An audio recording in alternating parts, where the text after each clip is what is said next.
Welcome back everyone. This is one of my games recently from a local tournament where I played 2000 rated player, and this game demonstrates the importance of initiative and how to grab it and never let go once you have initiative.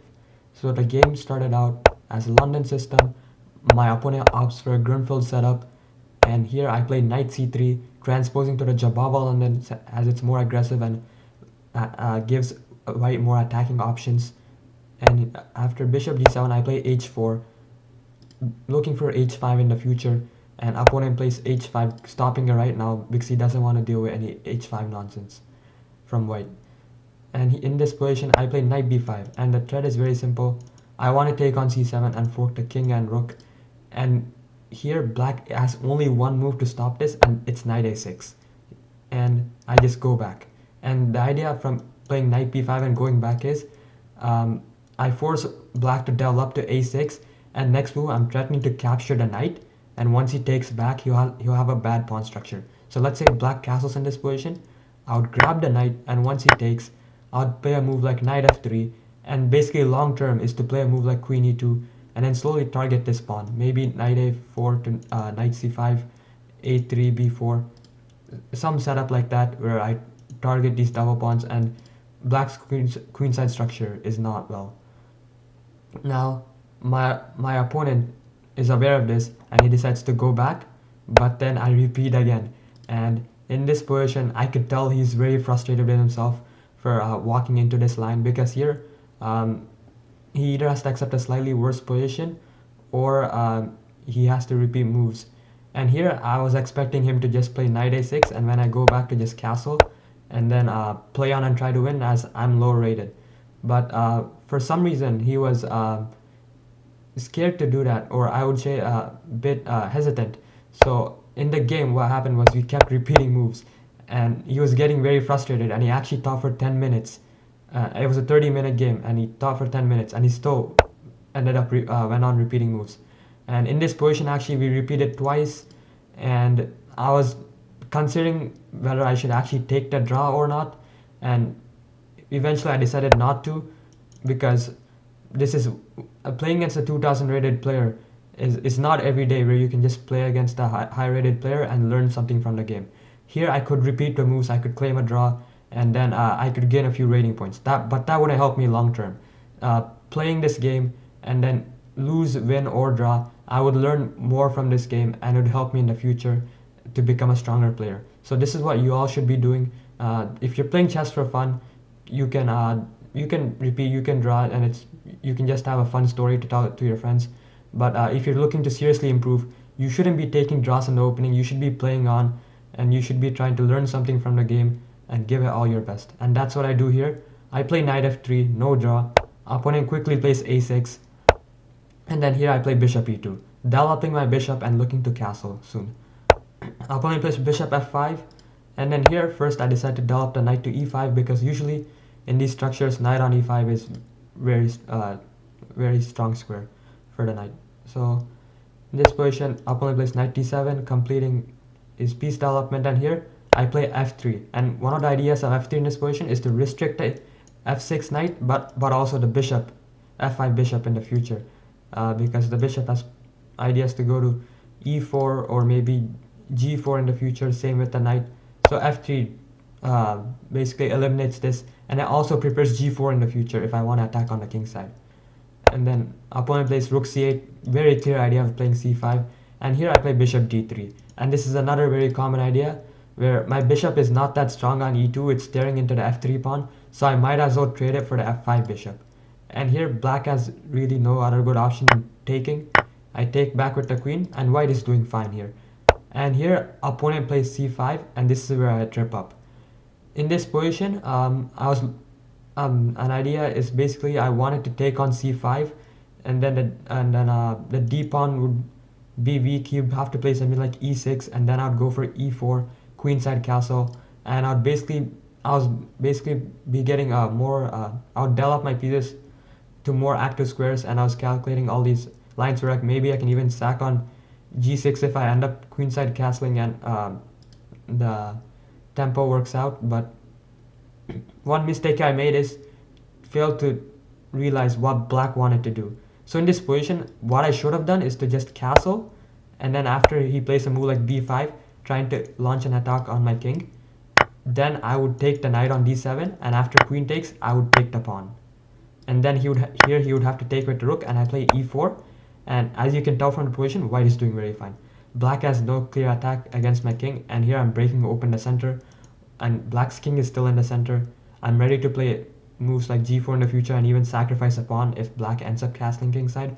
White is doing very fine, and the Indian actually prefers white as well. And after knight takes, if the knight decides to take back, then I'll just win a pawn here. So white would be winning here. But what happened in the game was I immediately took without castling. And a problem here is that the knight ends up recapturing, and it hits my queen with tempo. And here my queen is hit, so he has to move. I wanted to stay on the d file, and I was considering moves like queen d4, but aligning with the dark square bishop did not seem right, and I decided to go back to d2, which was not a bad move. But here opponent grabs the initiative, so he moves his knight back and he hits my bishop, and he's threatening to take and double my pawns, and then I would really have I wouldn't have an option to play e4 in the future. Knight takes f4, e takes f4, my pawn structure gets a bit ruined. So I decide to drop back with the bishop, but again he capitalizes on a bishop moving away from the diagonal, and he plays bishop h6. He keeps throwing punches, he's improving his piece positions. The bishop aligns with the with the queen, and now the e pawn is pinned. And here I go back to f2 trying to protect my e pawn, and turns out to be a very bad move. Here I should have just accepted that, okay, the bishop is strong and I need to trade it off, neutralize the diagonal, go back to f4, and here actually taking with the bishop would probably be better, and just damaging my pawn structure and having a really nice strong knight in the center with d4 ideas in the future.